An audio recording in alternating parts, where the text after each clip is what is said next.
secara visualisasinya yang sudah dibangun. Memang kami fokusnya pada saat itu adalah untuk pembangunan jembatan kacanya yang ada tengah ini. Sementara untuk yang di area sebelah kiri yang tadi di terminal wisata itu dikerjakan oleh Direktorat Cipta Karya, karena memang itu sudah program dari Cipta Karya. Sementara pada perjalanannya konsep jembatan kaca ini menjadi wahana tambahan. Jadi wahana tambahan di spot tersebut, sehingga kita perlu juga membangun fasilitas tambahan yang ada di sebelah kanan.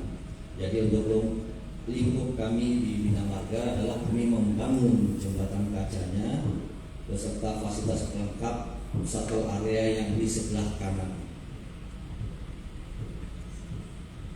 Nah, ini mungkin terkait dengan memang tadi spot yang memang dipilih berdasarkan desain terkait dengan kriteria desainnya adalah di Stroni Point di Bromo. Ini memang dalam pelaksanaannya ada tantangan terkait dengan kondisi yang ada, yaitu yang pertama adalah terkait dengan waktu kerja. Waktu kerja di sana yang pertama terkait dengan kondisi lingkungan. Ini curah hujan. Untuk di Bromo sendiri memang secara tipikalnya untuk kondisi-kondisi normal dalam arti musim kemarau itu tentatif relatif di atas jam 12 atau jam 1 itu sudah kondisi cuaca sudah mendung dan cenderung hujan. Apalagi pada saat mau memasuki musim hujan, itu intensitasnya cukup besar pada musim hujan, sehingga curah hujan ini harus kita antisipasi terkait dengan pekerjaan, terutama tadi pada saat pekerjaan bangunan bawah, karena kita menggunakan beton, sehingga kita harus mengakali ini supaya betonnya ini tetap terjaga mutunya. Lalu yang kedua, suhu dingin. Ini juga suhu dingin juga menjadi time windows kita juga untuk bekerja di sana. Jadi mungkin untuk pekerjaan-pekerjaan tertentu yang memang mengharuskan memang menerus, apabila lagi ada salah satu contoh pekerjaan beton, ini tentatif suhunya menjelang subuh itu bisa mencapai 5 derajat. Itu kalau sudah jam 8 malam 10 malam itu sudah mulai menurun sehingga sampai 12 derajat, dan mencapai paginya pun itu 5 derajat. Bahkan pada hari-hari tertentu yang mungkin Bapak Ibu sudah ketahui, terkadang memang ekstrim sampai 0 derajat, bahkan sampai ada istilah embun es. Jadi pekerjaan-pekerjaan malam ini kami juga strategikan, karena nanti ada pada satu waktu kami harus bekerja maraton menerus sampai pekerjaan itu selesai. Lalu yang kedua kabut, lalu yang ketiga terkait dengan kearifan lokal, yaitu kearifan lokal ini adalah ada beberapa acara adat yang memang membuat kami ini pekerjaan-pekerjaan lapangan ini diliburkan atau dihentikan sementara. Lalu yang kedua, kami juga terkait dengan akses, tantangan pilot akses, yaitu yang pertama adalah akses menuju lokasi kami.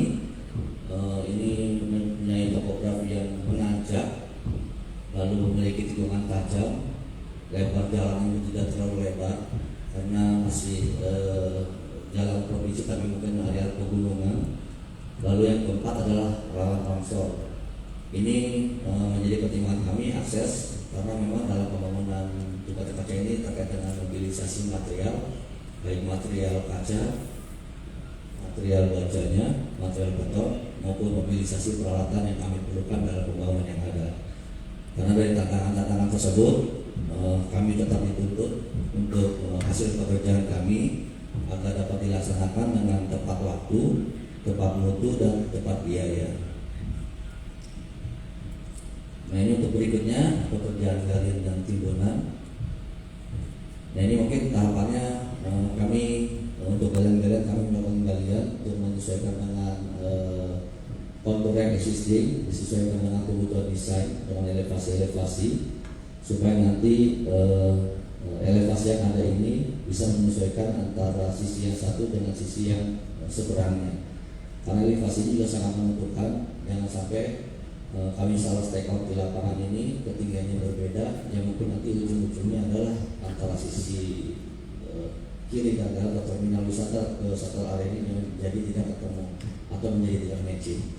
Ini juga kami sangat concern untuk penggalian-penggaliannya. Di setiap lapisan kami ukur dengan alat ukur baik menggunakan teodolit maupun dengan total station untuk memastikan elevasi yang ada.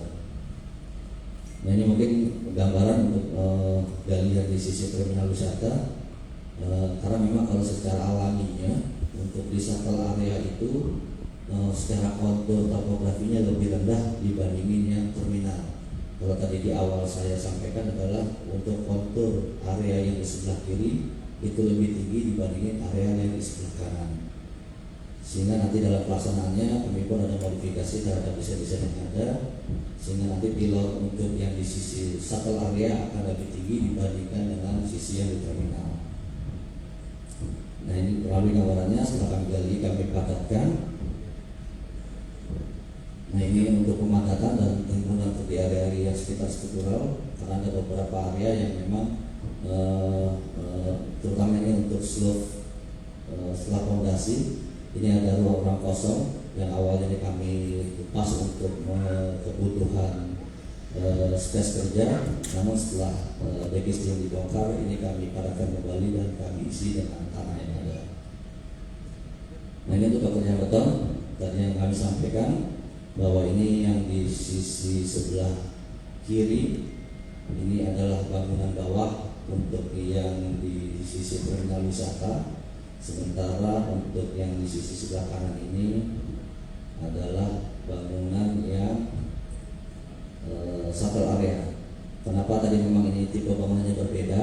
Karena memang kontur existingnya berbeda. Jadi yang di sisi kanan itu, yang di sisi sebelah kanan ini lebih tinggi karena untuk menyesuaikan elevasi akhir nanti dari bagian peletakan dari jembatan yang ada.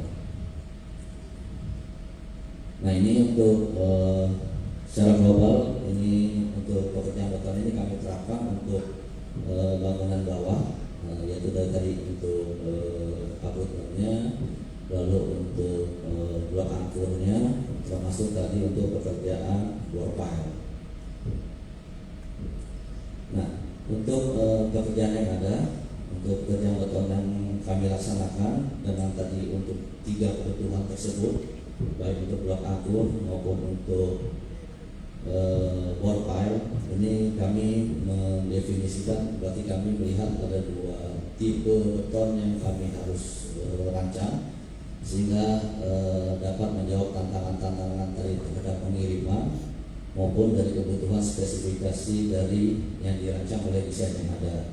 Yang pertama adalah kami merancang untuk beton memadat sendiri, yaitu SCC, yang mana memang SCC ini memiliki kelebihan dibandingin beton normal.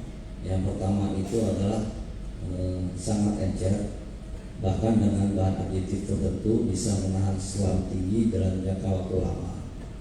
Lalu yang berikutnya tidak memerlukan pemadatan manual. Lalu yang ketiga lebih homogen dan stabil. Lalu yang keempat, kuat tekan beton bisa dibuat untuk mutu tinggi dan mutu sangat tinggi. Ini memang pengalaman kami untuk SCC ini hasilnya sangat tinggi. Salah satu mungkin yang kami terapkan juga di Bromo ini, nanti mungkin di akhir slide berikutnya mungkin akan terlihat mutu betonnya.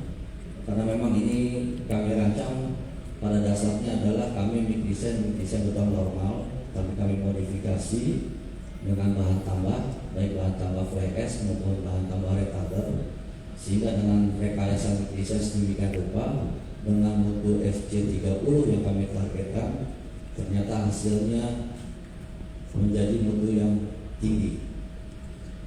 Lalu yang berikutnya adalah bentukannya adalah lebih kedap, poros lebih kecil, lebih kedap, dan memang ini menggunakan fly ash sebagai bahan tambah, sehingga ini pun mengurangi penetrasi korosi terhadap lingkungan yang ada.